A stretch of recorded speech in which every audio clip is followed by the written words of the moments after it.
అమ్మ మాటకి స్వాగతం. రోజు సాయంకాలం దిష్టి పరిహారం రోజుకొకటి చెబుతున్నాను. ఈరోజు కూడా చెబుతాను పిల్లల కొరకే.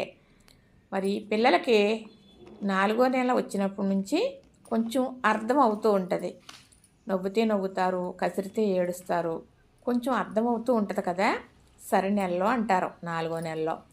6వ నెలలో కూడా సరి నెలలే, 8వ నెల సరి నెలే, 10వ నెల కూడా సరి నెలలే. సమానమైన నెలల్ని సరి నెలలు అంటారు. ఈ నెలల్లో పిల్లలు ఎక్కువగా జడుసుకునే అవకాశం ఉంటుంది. చాలా జాగ్రత్తలు తీసుకోవాలి. జడుసుకుంటే ఏం చేయాలి, ఏం జరుగుతుంది అనుకుంటున్నారు కదా. బాలసిన్ను వస్తుంది. బాలసిన్ను అంటే నీళ్ల విరోచనాలు. నీళ్ల విరోచనాలు పట్టుకుంటే జడుసుకున్నప్పుడు పిల్లలకి తగ్గదు తొందరగా. చాలా ఇబ్బంది పడతాం. మందులు వాడుతున్నప్పటికీ కూడా తొందరగా తగ్గదు. బాగా నీళ్ల విరోచనాలు అయిపోతాయి. అదే బాలసిన్ను. సరి నెలల్లో ఎక్కువ జరుగుతూ ఉంటుంది ఇది. మరి అలాంటప్పుడు ఎలా జాగ్రత్తగా ఉండాలి? మరి దానికి ఏంటి దిష్టి పరిహారం చెబుతాను.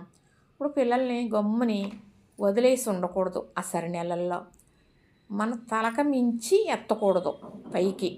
ఒక్కొక్కళ్ళు ముద్దు పెట్టుకుంటూ ఆడిస్తూ పైకి ఎత్తుతారు కదా, అలా మన తల దాటి ఎత్తకూడదు పిల్లల్ని. అలాగే గమ్ముని వాళ్ళు భయపడుతున్నారు అనుకోండి, ఇంకా మనం సరదాగా భయపెట్టినాక చూస్తాం. అలాగ ఇది చేయకూడదు. అలాంటప్పుడు జడుసుకుంటే నీళ్ళ విరోచనాలు పట్టుకుంటాయి. బాలసిన్ను అంటారు. తొందరగా తగ్గదు మందులు వాడుతున్నా కూడా. దీనికి మందులు వాడుతూ ఎర్ర నీళ్లు దిష్టి తీసి పోయాలి. కొంచెం సర్పు, కొంచెం పసుపు కోపాల వేసి చిన్న కొద్దిగా ఎంటుకలు, 3 ఎండుమిరపకాయలు, గుప్పుడు కొళ్ళుప్పు అందులో కలిపి ఈ పిల్లలకి దిష్టి తీసేసి మరి ఎవరో నడవని దారిలో పోసేసారండి. అలా 3 రోజులు చెయ్యాలి.